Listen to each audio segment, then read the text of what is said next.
Samantala, Langay Festival matagumpay na ipinagdiwang sa Bontoc Mountain Province. Iba't ibang mga katutubong sayaw tampok sa naturang kapistahan. Si Jonathan Llanes ng PTV Baguio para sa balita. Mga katutubong sayaw mula sa 10 munisipalidad na bumubuo sa Mountain Province ang sama-samang nagpamalas ng kanilang makulay at makasaysayang kultura sa ika-46 na Langay Festival sa Bontoc.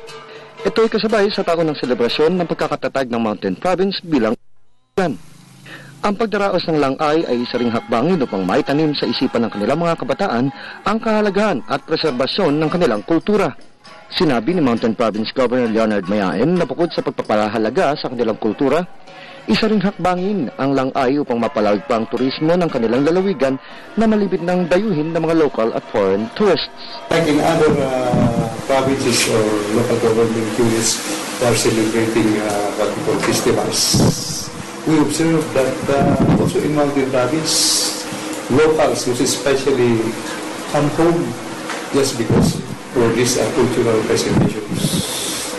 And as the years go by, nag-increase yung foreign tourist.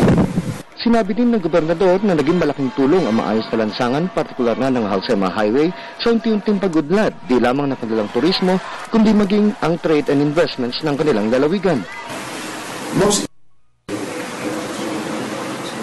of the completing of the national roads, Baguio to Bontoc, Banawe to Bontoc, and Dantay to Sagada. Yeah. Parang sa report nila, there's a big increase ng tourists going to Sagada, especially local tourists during holidays. Ang Mountain Province ay binubuo ng Barlig, Besao, Bauco, Natonin, Paracelis, Sabangan, Sadanga, Tadyan, Sagada at ng kapitolyo nitong Bontoc. Mula sa Bontoc Mountain Province at para sa Telebisyon ng Bayan, Jonathan Llanes.